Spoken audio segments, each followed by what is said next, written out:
Hi friends வணக்கம். Welcome to trending சமையல். Friends இன்னைக்கு வீடியோவில் யூஸ்ஃபுல்லான நிறைய டிப்ஸ் வந்து ஷேர் பண்ணியிருக்கேங்க. நம்மளோட டெய்லி லைஃப்பில் தேவைப்படக்கூடிய நிறைய டிப்ஸ் வந்து இருக்குது. வீடியோ வந்து ஃபஸ்ட் டைம் பார்க்குறீங்கன்னா வீடியோ வந்து லைக் பண்ணிவிட்டு பார்க்க ஸ்டார்ட் பண்ணுங்கள். இப்போ வாங்க நம்ம வீடியோக்குள்ளே போகலாம். ஃபஸ்ட்டு டிப் என்னன்னு சொல்லிட்டு பார்க்கலாங்க. இந்த மாதிரி ஜீன்ஸ் பேண்ட்டெல்லாம் வந்து மடித்து வைக்கிறதுக்கு சூப்பரான ஒரு ட்ரிக்கு தான் வந்து பார்க்க போகிறோம். ஃபஸ்ட்டு வந்து இந்த மாதிரி நீளமாக அப்படியே வந்து போட்டுட்டு இதோட மேல் போர்ஷனை எடுத்து அப்படியே மடிச்சுக்கோங்க. ஃபஸ்ட்டு வந்து நம்ம மேலே மடித்தோம் இல்லையா, அதே மாதிரி கீழே இருக்கிற கால் போர்ஷனையும் வந்து இந்த மாதிரி 2 மடிப்பாக இப்படி வந்து மடித்து எடுத்துக்கோங்க. அதுக்கப்புறம் அந்த கேப் வழியாக வந்து இந்த மடித்த அந்த கால் பகுதியை வந்து உள்ளுக்குள்ளே வந்து விட்டுருங்க. இந்த மாதிரி 2 பக்கமும் வந்து விட்டதுக்கப்புறமா அதை வந்து 2ஆக மடித்து வச்சிடலாம். இந்த மாதிரி மடித்து வைக்கும்போது உங்களுக்கு வந்து கலைஞ்சு போகாது. மாத கணக்கில் உங்களுக்கு வந்து அப்படியே இருக்கும். இடத்தையும் வந்து பீரோவில் உங்களுக்கு ரொம்பவே அடைக்காது. ரொம்ப சேஃபாக பார்க்குறதுக்கு நீட்டாக இருக்கும். ட்ரை பண்ணி பாருங்கள். நம்ம இப்போ செகண்ட் டிப் என்னன்னு சொல்லிட்டு பார்க்கலாம். மழைக்காலம், குளிர்காலம் வந்துருச்சு அப்படின்னாலே, இந்த மாதிரி மிளகாலாம் நம்ம வந்து சேஃபா வந்து ஸ்டோர் பண்ணி வச்சோம் அப்படின்னா தான் நமக்கு ரொம்ப நாளுக்கு நல்லாயிருக்கும். இல்லைனா மிளகா வந்து விற்கிற விலைக்கு நம்ம அதை கரெக்டாக வந்து ஸ்டோர் பண்ணி வைக்கல அப்படின்னா, மொத்த மிளகாயுமே வந்து வீணா போயிடும். மழைக்கால நேரங்கள்ல இந்த மிளகாய்க்குள்ள வந்து பார்த்திங்கன்னா, ஒரு மாதிரியான ஃபங்கஸ் ஃபார்ம் ஆக ஆரம்பிச்சிரும். அதாவது கருப்பு கலர்ல ஒரு விதமான பூஞ்சை வந்து பிடிக்க ஆரம்பிச்சிரும். அந்த மாதிரி பூஞ்சை பிடிச்சிருச்சு அப்படின்னா, மிளகா வந்து ஃபுல்லாவே பரவிரும் அந்த மிளகால.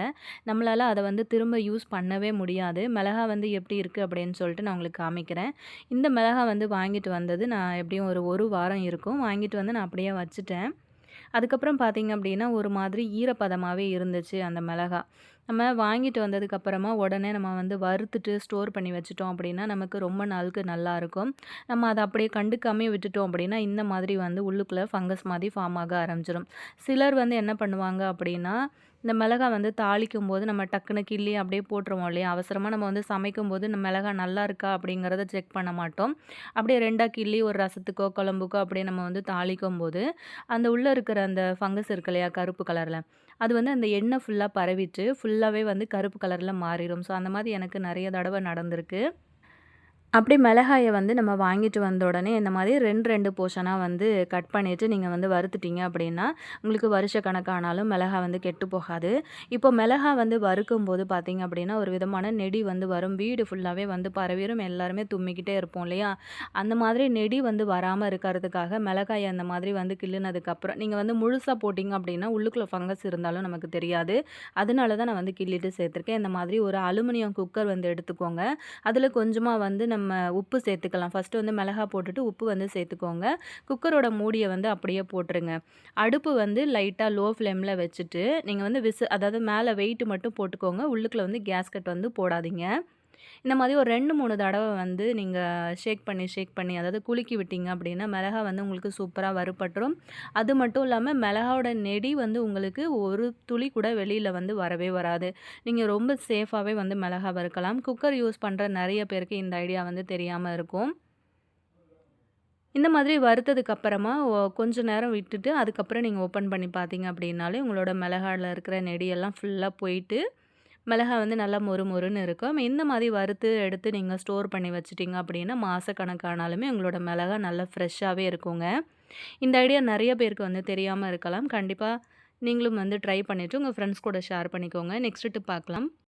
நம்ம இந்த மாதிரி பாஸ்தா ரெசிபிலாம் வந்து செய்யும்போது, ஒரு மாதிரி உடைஞ்சு குழஞ்சு போகுது அப்படின்னு சொல்லிட்டு நெறைய பேர் வந்து சொல்றீங்க. இந்த மாதிரி உடையாம எப்படி பாஸ்தா பண்றது அப்படின்னு சொல்லிட்டு கேட்டிருந்தீங்க. ஸோ அவங்களுக்காக தான் இந்த குட்டி ஐடியா வந்து ஷேர் பண்ணியிருக்கேன். ஃபர்ஸ்ட்டு நான் வந்து இந்த மாதிரி ஒரு பாஸ்தா தாங்க எடுத்திருக்கேன். இந்த மாதிரி செஞ்சீங்கன்னா டேஸ்ட்டும் நல்லாயிருக்கும். அது மட்டும் இல்லாம உங்களுக்கு வந்து பாஸ்தா உடைஞ்சு குழஞ்சு போகாது. ஸோ இது வந்து நம்ம குக்கர்ல கூட நம்ம விசில் விட்டு வந்து பண்ணலாம். ஸோ அது எப்படி அப்படிங்கிறத சொல்லியிருக்கேன். வீடியோ வந்து ஸ்கிப் பண்ணாம பாருங்க. ஃபஸ்ட்டு இந்த மாதிரி வந்து ஒரு கடாய் வச்சுக்கோங்க அடுப்புல. கொஞ்சமா வந்து ஆயில் சேர்த்துக்கோங்க. எப்பவுமே நீங்க வந்து இந்த மாதிரி பாஸ்தாலாம் பண்றீங்க அப்படின்னா, ஃபஸ்ட்டு இந்த மாதிரி வறுத்து எடுத்துக்கோங்க. லைட்டா வந்து வறுத்தா போதும். இந்த மாதிரி வறுக்கும்போது பார்த்தீங்க அப்படின்னா, உங்களோட பாஸ்தா நீங்க குக்கர்ல விசில் விட்டு செய்யும்போது கூட உங்களுக்கு உடைஞ்சு குழஞ்சு போகாம நல்லாவே முழுசு முழுசா இருக்குங்க. பாஸ்தா வந்து பார்த்தீங்கன்னா, ஓரளவுக்கு கலர் மாறி வந்திருக்கு. இந்த டைம்ல பாஸ்தா வந்து முங்குற அளவுக்கு தண்ணி ஊத்திக்கோங்க. நல்லா கொதிச்சு வரும் பாருங்க. இந்த மாதிரி கொதிச்சு வரும்போது உங்களுக்கு ஒரு 70%க்கு உங்களுக்கு குக் ஆகிட்டு வந்துரும். நம்ம கை வச்சு அமுக்கி பார்த்தோம் அப்படின்னாலே நமக்கு தெரியும். அந்த டைம்ல தண்ணிய மட்டும் வடிகட்டிட்டு, அந்த பாஸ்தா வந்து தனியா எடுத்து வச்சுக்கலாம். இப்ப நான் வந்து கடாயில பண்ற ப்ராசஸ் வந்து நீங்க குக்கர்லயே வந்து தாராளமா பண்ணலாம். நம்ம பாஸ்தா பண்ணும்போது நம்ம என்னென்ன மசாலாலாம் சேர்த்து வதக்குறோமோ, அந்த மாரி வந்து வதக்கி எடுத்துக்கோங்க. வெங்காயம், அதுக்கப்புறம் கருவேப்பில, பச்சை மொளகா, உப்பு, மஞ்சத்தூள் இதெல்லாம் சேர்த்து நல்லா வதக்குனதுக்கப்புறமா, இந்த மாதிரி தக்காளி சேர்த்து நல்லா மசிச்சு விட்டுருங்க. இது வந்து நான் கடாயில தாளிச்சுட்டு, அதுக்கப்புறம் நான் வந்து குக்கர்ல மாத்தியிருந்தேன். இப்போ வந்து கொஞ்சமா ஒரு 1 ஸ்பூன் அளவுக்கு இஞ்சி பூண்டு பேஸ்ட்டு சேர்த்து அதையும் வதக்கிக்கலாம். அது கூடவே கொஞ்சமா காரத்துக்கு தகுந்த மாதிரி, அதாவது கலருக்காக நான் வந்து கொஞ்சமா தனி மிளகாத்தூள் ஆட் பண்ணியிருக்கேன். அதுவும் சேர்த்து நல்லா வதக்குனதுக்கப்புறம், இந்த பாஸ்தாக்கு தேவையான அளவுக்கு கொஞ்சமா தண்ணி வந்து வச்சுக்கலாம். இப்போ நான் வந்து குக்கர்ல மாத்திக்கிறேங்க. நான் முன்னாடியே சொன்ன மாதிரி நான் வந்து கடாயில தாளிக்கிறத நீங்க வந்து குக்கர்லயே வந்து தாளிச்சுட்டு, அப்படியே வந்து விசில் விட்டு எடுத்துறலாம். தண்ணி வந்து சேர்க்கும்போது, அந்த பாஸ்தாக்கு கொஞ்சம் கீழ தண்ணி இருக்கிற மாரி வந்து சேர்த்துக்கோங்க.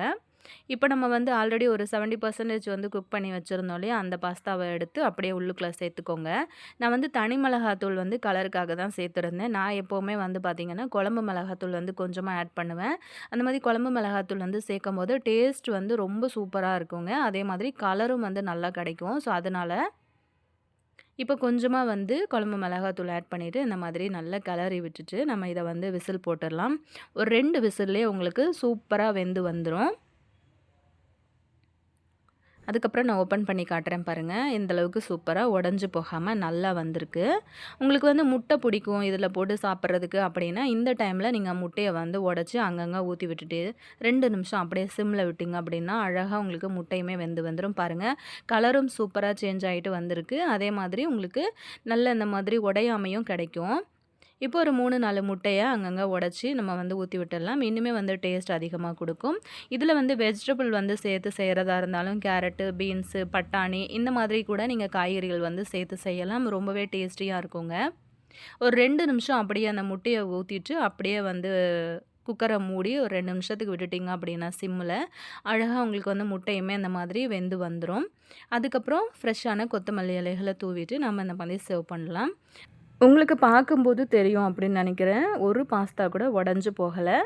நல்லா முழுசு முழுசா நல்லா வந்திருக்கு. இதே மாதிரி நீங்க பண்ணும்போது, சிக்கன் கூட சின்ன சின்ன பீசஸா கட் பண்ணிட்டு, சிக்கன் சேர்த்து பண்ணீங்க அப்படின்னா, இன்னுமே டேஸ்ட் வைஸ் அல்டிமேட்டா இருக்கும். இந்த மாதிரி ஒரு தடவ நீங்க ட்ரை பண்ணி பாருங்க. எப்பவுமே செய்யும்போது ஒரு தடவ வந்து வறுத்துட்டு செய்யுங்க. உடைஞ்சு போகாது. நெக்ஸ்ட் டிப் பார்க்கலாம். நம்ம நான்வெஜ் எல்லாம் வந்து கழுவி சமைக்கிற டைமில பார்த்தீங்கன்னா, நம்மளோட சிங்க்ல வந்து ஒரு மாதிரியான வாடை வந்து அடிச்சுட்டே இருக்கும். அதுவும் இந்த மழை நேரங்கள்லலாம் பார்த்தீங்கன்னா, ரொம்பவே கெட்ட வாடையா அடிக்கும். அந்த மாதிரி வந்து நான்வெஜ் எல்லாம் நீங்க சமைக்கிறீங்க அப்படின்னா, ஒரு தடவ நீங்க சிங்க்க வந்து பாத்திரம் கழுவி முடிச்சதுக்கப்புறம், இந்த மாதிரி வந்து வாஷ் பண்ணி பாருங்க. ஒரு சின்ன கிண்ணம் வந்து எடுத்திருக்கேன். அதில வந்து கொஞ்சமா வினிகர் வந்து சேர்த்துக்கோங்க. நார்மலா நம்ம வந்து சமையலுக்கு சேர்க்கிற வினிகர் தான் நான் எடுத்திருக்கேன். அது கூட கொஞ்சமா 1 ஸ்பூன் அளவுக்கு மஞ்சள் தூள் வந்து சேர்த்துக்கோங்க. அது கூட கொஞ்சமா வந்து ஷாம்பு சேர்த்துக்கோங்க. ஷாம்பு வந்து சேர்க்கும்போது நல்லா உங்களுக்கு நுரைச்சி வரும். அது மட்டும் இல்லாம, உங்களோட சிங்க் வந்து பார்க்கறதுக்கு நல்ல பளபளப்பா, ஷைனிங்கா இருக்கும். ஸோ, இந்த மாதிரி வந்து ஒரு ஸ்பூன் யூஸ் பண்ணி இத நம்ம வந்து நல்லா கலந்து விட்டுறலாம். இப்போ பார்த்தீங்கன்னா, இந்த சிங்க்க வந்து நம்ம எப்படி வாஷ் பண்ணுறதுன்னு பார்க்கலாம்.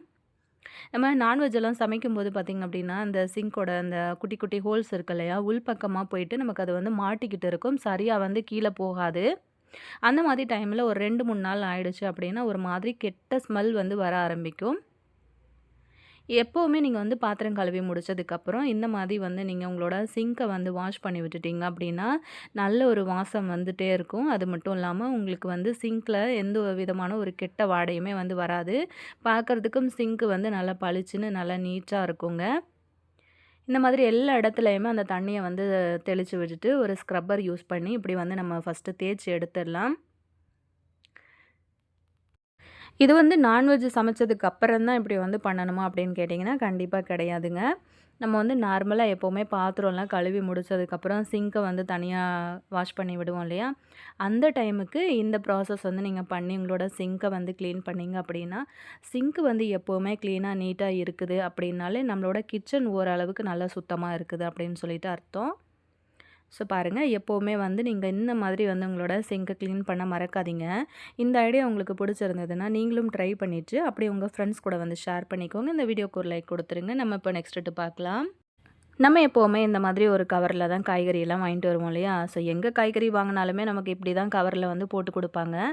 அதை வந்து நல்லா 4 முடிச்ச நல்லா சேர்த்து போட்டு அப்படியே இறுக்கி நம்ம கட்டி கீழே கொட்டாமல் அந்த பை வந்து பிஞ்சு போகாமல் இருக்கணுன்ட்டு அப்படியே பத்திரமா வீட்டுக்கு எடுத்துகிட்டு வந்துடுவோம். ஆனால் பை வந்து நல்லா பெருசாக இருக்கிறதுனால இதை வந்து தூக்கி போடுறதுக்கும் நமக்கு வராது. அவசரத்தில் போட்ட முடிச்சையும் நமக்கு சரியாக அவுக்க வராது. ஸோ இந்த மாதிரி வந்து பையை நம்ம எடுத்து வச்சுக்கிட்டோம் அப்படின்னா நிறையா வந்து வேஸ்டேஜ் இந்த குப்பைலாம் வந்து போட்டு நம்ம வந்து டிஸ்போஸ் பண்ணுறதுக்கு ரொம்பவே யூஸ்ஃபுல்லாக இருக்கும் இந்த கவரு. ஸோ இதை வந்து நம்ம போட்ட முடிச்சை வந்து எடுக்கிறதுக்கு இந்த மாதிரி ஒரே ஒரு பின் வந்து யூஸ் பண்ணிக்கோங்க. அந்த முடிச்சு போட்டோம் இல்லையா, அந்த இடத்துல அந்த பின்னை வந்து எடுத்துகிட்டு போயிட்டு அப்படியே உள்ளே விட்டு அப்படியே வெளியே இழுத்தீங்க அப்படின்னா எப்படிப்பட்ட இறுக்கமான முடிச்சா இருந்தாலுமே உங்களுக்கு ரொம்ப சூப்பராக இந்த மாதிரி வந்து கலண்டு வந்துடும். அதுக்கப்புறம் அழகாக நம்ம இந்த பேக்கெல்லாம் வந்து எடுத்து ஸ்டோர் பண்ணி வச்சுக்கிட்டோம் அப்படின்னா நம்ம குப்பைகள்லாம் வந்து தூக்கி போடுறதுக்கு இந்த மாதிரியான கவருகளை வந்து யூஸ் பண்ணிக்க முடியும். நிறைய பேர் பார்த்திங்க அப்படின்னா ஃப்ரிட்ஜில் காய்கறி ஸ்டோர் பண்ணி வைக்கிறது கூட இந்த கவர் வந்து யூஸ் பண்ணுறீங்க. ஸோ அந்த மாதிரி கூட நீங்கள் வந்து யூஸ் பண்ணிக்கலாம். இந்த ஐடியா உங்களுக்கு ரொம்பவே யூஸ்ஃபுல்லாக இருக்கும். ரொம்ப சிம்பிளான ஐடியாவாக இருந்தாலுமே உங்களுக்கு அவசரத்துக்கு கை கொடுக்குங்க. இந்த மாதிரி கவரெல்லாம் அப்படியே நான் வந்து தனியாக எடுத்து அப்படியே சேர்த்து வச்சுருவேன். ஸோ டெய்லியும் வந்து குப்பை போடுறதுக்கு இந்த கவர் வந்து அதிகமாக நான் யூஸ் பண்ணுவேன். ஸோ கண்டிப்பாக ட்ரை பண்ணி பாருங்கள். ஃப்ரெண்ட்ஸ் கூட ஷேர் பண்ணிக்கோங்க. நெக்ஸ்ட் டிப் என்னன்னு சொல்லிட்டு பார்க்கலாம். நம்ம டெய்லி வந்து வீட்டில் யூஸ் பண்ணுறதுக்கு அப்படின்னு சொல்லிட்டு ஒரு சில ஜுவல் வந்து வச்சுருப்போம். தோடு, மோதிரம், செயின் இந்த மாதிரிலாம் வந்து நம்ம ரெகுலராக யூஸ் பண்ணும்போது நம்மளோட வேர்வை தண்ணி பட்டு, சோப்பு இந்த மாதிரியெல்லாம் வந்து பட்டு பட்டு அந்த ஜுவல்லோட கலரே வந்து ஒரு மாதிரி சேஞ்ச் ஆகிடும் இல்லையா? ஸோ இது வந்து புது ஜுவல்லாக இருந்தாலுமே உங்களுக்கு ஒரு 1 வீக் நம்ம யூஸ் பண்ணிட்டோம் அப்படின்னாலுமே பார்க்கறதுக்கு ரொம்பவே வந்து கலர் மாறி பார்க்குறதுக்கு ரொம்ப வருஷம் பழைய ஜுவல் மாதிரியே உங்களுக்கு தெரியும். ஸோ மாசத்துல ஒரு தடவை இப்படி கிளீன் பண்ணி பாருங்க. ஒரு குட்டி பவுல் வந்து எடுத்திருக்கேன். அதில வந்து 1 ஸ்பூன் அளவுக்கு இட்லி சோடா தூள் இருக்கு இல்லையா? அது வந்து 1 ஸ்பூன் சேர்த்துக்கோங்க. அது கூட 1 ஸ்பூன் மஞ்சத்தூள் வந்து சேர்த்துக்கிட்டு, கொஞ்சமா வந்து மைல்டான சுடு தண்ணி வந்து சேர்த்துக்கிட்டு, ஒரு 5 நிமிஷம் அத அப்படியே வந்து ஊற விட்டுருங்க. அதுக்கப்புறம் லைட்டா ஷாம்பு தொட்டு இந்த மாதிரி ஒரு பிரஷ் வந்து யூஸ் பண்ணி இப்படி வந்து நீங்க நல்லா தேய்ச்சு விட்டீங்க அப்படின்னா, நல்ல பளபளன்னு உங்களுக்கு வந்து ஜுவல் பார்த்தீங்க அப்படின்னா, நீங்க கடையில வாங்கிட்டு வரும்போது எப்படி வந்து புதுசா இருந்துச்சோ, அதே மாதிரி உங்களுக்கு புதுசா மாறிருங்க. இந்த மாதிரி பிரஷ் வந்து யூஸ் பண்ணி நீங்கள் வந்து க்ளீன் பண்ணும்போது உள்ளுக்குள்ளே வந்து பிடிச்சிட்ருக்க அழுக்கு எல்லாமே நமக்கு வந்து விட்டு வந்துடும். உதாரணத்துக்கு பார்த்திங்கன்னா நம்ம மோதிரம்லாம் யூஸ் பண்ணுறோம் அப்படின்னா மாவெல்லாம் பிசையும் போது சில டைமில் அந்த மாவெல்லாம் போயிட்டு உள்ளுக்குள்ளே செட் ஆகிடும். அது வந்து சரியாக வந்து வரவே வராது வெளியில். இந்த மாதிரி ப்ரஷ் வந்து யூஸ் பண்ணி அதுவும் அந்த தண்ணியில் ஊற வச்சு ப்ரஷ் வந்து போட்டு நீங்கள் வந்து க்ளீன் பண்ணிங்க அப்படின்னா ஈஸியாக அதெல்லாமே உங்களுக்கு வந்து விட்டு வந்துடும். நல்ல அழுக்கெல்லாம் போயிட்டு பார்க்குறதுக்கு நல்ல புது ஜுவல் மாதிரியே இருக்கும். நீங்கள் வந்து உங்களோட ஜுவல்லை வந்து க்ளீன் பண்ணுறீங்க அப்படின்னா ஒரு தடவை இந்த மாதிரி வந்து க்ளீன் பண்ணி பாருங்கள். நல்ல ஒரு ரிசல்ட் கிடைக்கும் உங்களுக்கு. நம்ம இப்போ நெக்ஸ்ட் டிப் பார்க்கலாம். பழைய எக்ஸ்பைரி ஆன மாத்திரைலாம் நம்ம வந்து தூக்கி குப்பையில் போட்டுருவோம் இல்லையா? அந்த மாதிரி மாத்திரைகளை குப்பையில் தூக்கி போடுறதுக்கு முன்னாடி இப்போ நான் சொல்கிற ஐடியா படி உங்களோட பாத்ரூமை வந்து க்ளீன் பண்ணி பாருங்கள். ரொம்ப நல்லாவே உங்களுக்கு க்ளீன் ஆகுங்க. இப்போ பார்த்திங்க அப்படின்னா அந்த மாதிரி ஒரு 5, 6 மாத்திரை எனக்கு கிடச்சிது. ஸோ வீட்டில் இருந்த எக்ஸ்பைரியான பழைய மாத்திரை வந்து எடுத்திருக்கேன். இதை யூஸ் பண்ணி நம்ம எப்படி பாத்ரூம் க்ளீன் பண்ணுறது அப்படின்னு சொல்லிட்டு பார்த்துடலாங்க. இந்த மாதிரி வந்து ஒரு அட்டை எடுத்துக்கோங்க. அதுக்கு நடுவில் மாத்திரையை வச்சுட்டு இப்படி க்ளோஸ் பண்ணிட்டு இந்த மாதிரி ஒரு இடிகள் வந்து சேர்த்து மாத்திரையை வந்து நல்லா தட்டி பொடி ஆக்கிக்கோங்க. இப்படி செய்யும்போது உங்களுக்கு நல்ல பொடியாக கிடைக்கும் மாத்திரை. இந்த மாத்திரையை வந்து எடுத்து அப்படியே நம்ம வந்து கொஞ்சமாக தண்ணியில் இதை வந்து ஆட் பண்ணிக்கலாம். அப்போ தான் மாத்திரை வந்து நமக்கு சீக்கிரமாக கரையும். இந்த மாதிரி வந்து ஒரு பவுலில் சேர்த்துக்கோங்க அந்த மாத்திரை பவுடரை. சேர்த்ததுக்கப்புறமா இதில் வந்து கொஞ்சமாக கோல்கேட் வந்து ஆட் பண்ணிக்கோங்க. கோல்கேட் வந்து சேர்க்கும்போது பார்த்திங்க அப்படின்னா இனிமே நமக்கு வந்து நல்லா க்ளீன் ஆகும். இப்போ இதில் வந்து கொஞ்சம் தண்ணி வந்து ஆட் பண்ணிக்கலாம். தண்ணி சேர்த்ததுக்கப்புறம் இந்த கோல்கேட் வந்து இது நமக்கு வந்து கரையாது. மாத்திரை வந்து சீக்கிரம் கரைஞ்சிரும். அதனால இந்த கோல்கேட் கரையணும் அப்படிங்கிறதுக்காக கை வச்சு நல்லா இந்த மாதிரி வந்து பிசைஞ்சு விட்டுடலாம். இந்த மாதிரி தண்ணியில் கை வச்சு நீங்கள் பிசைஞ்சு எடுத்ததுக்கப்புறமா இன்னும் கூட கொஞ்சமாக எக்ஸ்ட்ரா தண்ணி வந்து ஆட் பண்ணிக்கலாம். ஸோ ஃபுல்லாக வந்து நம்ம பாத்ரூம் டாய்லெட் பவுலெல்லாம் க்ளீன் பண்ணணும் அப்படின்னா நமக்கு இந்த தண்ணி மட்டும் பத்தாது இல்லையா? ஸோ இன்னும் கொஞ்சம் எக்ஸ்ட்ரா நான் வந்து தண்ணி ஆட் பண்ணிக்கிறேன். இதில் வந்து வெறும் கோல்கேட்டு அதுக்கப்புறம் நம்ம வந்து எடுத்து வச்சுருக்கிற மாத்திரை அது 2 பொருள் தான். ஆனால் உங்களுக்கு பாத்ரூமில் நீங்கள் இந்த தண்ணியை வந்து யூஸ் பண்ணி க்ளீனிங் பண்ணும்போது நல்ல ஒரு பெஸ்ட்டான ரிசல்ட்டை நீங்கள் வந்து பார்க்க முடியும். இப்போ ஏதாவது ஒரு ஸ்ப்ரே பாட்டில் இருந்தது அப்படின்னா சேர்த்துக்கோங்க. நான் இன்றைக்கி காலியான அந்த மாதிரியான ஷாம்பு பாட்டில் ஒன்று இருந்தது. ஸோ அதுக்குள்ளே நான் இதை வந்து தண்ணி வந்து சேர்த்துக்கிறேன். இந்த மாதிரி பாட்டில் இல்லை அப்படின்னா நீங்கள் வந்து ஏதாவது ஜூஸ் பாட்டில் இல்லைன்னா அந்த மாதிரி பிளாஸ்டிக் பாட்டில்லாம் இருந்தது அப்படின்னா மூடியில் சின்ன சின்னதாக ஓட்டை போட்டுட்டு அந்த பாட்டிலுக்குள்ளே சேர்த்து நீங்கள் அந்த மாதிரி கூட யூஸ் பண்ணிக்கலாம். இப்போ அந்த தண்ணியை வந்து ஃபுல்லாக இதுக்குள்ளே வந்து சேர்த்துருக்கேன். இந்த தண்ணிய வந்து ஒரு தடவ நீங்க ரெடி பண்ணி வச்சுக்கிட்டீங்க அப்படின்னா, ஒரு 10 நாள் வரைக்கும் கூட நீங்க வந்து வச்சு யூஸ் பண்ணிக்கலாம். பாத்ரூம் வந்து எப்பலாம் கிளீன் பண்ணணும் அப்படின்னு நினைக்கிறீங்களோ, அப்பலாம் வந்து இந்த தண்ணிய வந்து யூஸ் பண்ணி நீங்க வந்து கிளீன் பண்ணிக்கலாம். இப்போ நம்ம இத வந்து கிளீன் பண்ண ஆரம்பிச்சிடலாங்க. வெஸ்டர்ன் டாய்லெட்டா இருந்தாலும் சரி, இந்தியன் டாய்லெட்டா இருந்தாலும் சரி, நீங்க வந்து மஞ்சள் கரைய வந்து அதிகமாவே வந்து பிடிக்கும். கரையா அங்கங்க வந்து பிடிச்சிருக்கு அப்படின்னா, கண்டிப்பா நீங்க ஒரு தடவ இத வந்து ட்ரை பண்ணி பாருங்க. இப்ப நான் எங்கெல்லாம் கரையா இருக்கோ, அந்த இடங்கள்ல எல்லா இடத்துலயுமே வந்து இந்த தண்ணிய வந்து தெளிச்சு விட்டுக்கிறேன். அதே மாரி மேல இந்த டேங்க்லன்னு சொல்லிட்டு எல்லா இடத்துலயும் தெளிச்சிடுறேன். அதே மாரி ஃப்ளோர்லயும் வந்து பார்த்தீங்க அப்படின்னா, ஃபுல்லாவே வந்து இந்த தண்ணிய வந்து தெளிச்சு விட்டுட்டேங்க. அதுக்கப்புறம் நார்மலா வந்து நம்ம வந்து கிளீன் பண்ணுவோம் இல்லையா? அதுக்காக நான் வந்து கையில க்ளவுஸ் போட்டுக்கிட்டேன். அதுக்கப்புறம் வந்து இந்த மாரி ஒரு சின்னதா ஸ்டீல் ஸ்க்ரப்பர் வந்து எடுத்திருக்கேன். ஆல்ரெடி நம்ம வந்து கோல்கேட் வந்து சேர்த்துருந்ததுனால, இது நல்லாவே நுரைச்சு வரும். ஸோ, இதுக்கு அப்படின்னு சொல்லிட்டு நம்ம எதுவும் ஆட் பண்ண தேவையில்ல இதுல. ஸ்க்ரப்பர் வந்து இந்த மாதிரி போட்டு நல்லா இப்படி தேய்ச்சிங்க அப்படின்னா, நல்லா உங்களுக்கு பளிச்சுன்னு க்ளீன் ஆயிடுங்க. நார்மலா நம்ம வந்து லிக்விடு ஆட் பண்ணி நம்ம க்ளீன் பண்ணுறதுக்கும், இந்த மாதிரி ஒரு லிக்விடு நீங்க ரெடி பண்ணி க்ளீன் பண்ணுறதுக்கும் நெறைய டிஃப்ரெண்ட் இருக்கு. ஸோ, நல்லா உங்களுக்கு வந்து அந்த கறைகள் எல்லாமே விட்டு போயிடும். எங்கெல்லாம் கறைகள் இருக்கோ, அந்த இடங்கள் எல்லாத்துலயுமே இந்த மாதிரி வந்து வச்சு தேய்ச்சு விடுங்க. ஸோ, நம்ம வீட்டு பாத்ரூம நம்ம வந்து க்ளீனா வச்சுக்கிட்டோம் அப்படின்னாலே, பாதி நோய் வந்து நமக்கு வராது. ஸோ, இந்த மாதிரி க்ளீன் பண்ணுறதுக்கு நெறைய பேர் வந்து கொஞ்சம் கஷ்டப்படுவாங்க. ஏன் அப்டின்னா, இந்த மாதிரி நம்ம வந்து இந்த டாய்லெட்ல வந்து கை வச்சு கிளீன் பண்ணணும் அப்டின்னா, அதுக்காக தான் இந்த மாதிரி வந்து நம்ம கையில வந்து க்ளவுஸ் போட்டிருக்கோம். அதே மாதிரி உள் பக்கத்துலயும் வந்து பார்த்திங்கன்னா, இந்த சைட்லலாம் கூட நெறைய கறைகள் வந்து இருக்கும். ஸோ, அதையும் வந்து இந்த மாதிரி ப்ரஷ் வந்து அதாவது நீங்க ப்ரஷ் வந்து யூஸ் பண்ணி கிளீன் பண்ணாலும் சரி, அப்படி இல்லன்னா அந்த மாதிரி ஸ்க்ரப்பர் போட்டிங்க அப்படின்னா, உங்களுக்கு நல்ல அந்த மஞ்சள் கறைகள் எல்லாமே உங்களுக்கு சூப்பரா போயிடுங்க. அதுக்கப்புறம் அடியில வந்து நான் அந்த சைட்ல வந்து பாசி மாதிரியெல்லாம் படிஞ்சு கரை பிடிச்சிருக்கும் இல்லையா? அத வந்து கிளீன் பண்ணுறதுக்கு இப்படி வந்து ப்ரஷ் வந்து யூஸ் பண்ணியிருக்கேன். இப்போ ஆல்ரெடி இந்த தண்ணி வந்து உள்ளுக்குள்ள ஊறிட்டு இருக்கிறதுனால, நமக்கு நல்லாவே வந்து கறைகள் எல்லாம் போயிடும். ஸோ பார்த்தீங்க அப்படின்னா, ஃபைனலா நான் வந்து இந்த அளவுக்கு வந்து தேய்ச்சுட்டேன் உள்பக்கமா. தேய்ச்சதுக்கப்புறம் ஃபுல்லா வந்து தண்ணி அடிச்சாச்சு. ஸோ உங்களுக்கு பார்க்கும்போது தெரியும். நல்லா பளிச்சுன்னு க்ளீன் ஆயிடுச்சு. நம்ம வாங்கி வச்சு யூஸ் பண்ற மாத்திரை வந்து பார்த்தீங்க அப்படின்னா, எக்ஸ்பைரி ஆயிடுச்சுன்னா நம்ம வந்து தூக்கி போட்டுருவோம் இல்லையா? அப்படி வந்து தூக்கி போடாம எடுத்து வச்சுக்கிட்டீங்க அப்படின்னா, இந்த மாதிரி கிளீனிங் வேலைகளுக்கு ரொம்பவே அது யூஸ்ஃபுல்லா இருக்குங்க. இப்போ பார்த்தீங்க அப்படின்னா, ஃபைனலா நம்மளோட பாத்ரூம் வந்து கிளீன் பண்ணியாச்சு. அதே மாதிரி ஃப்ளோரும் நான் வந்து ஃபுல்லா ப்ரஷ் போட்டு தேய்ச்சு ஃபுல்லாவே வந்து கிளீன் பண்ணி விட்டுட்டேன்.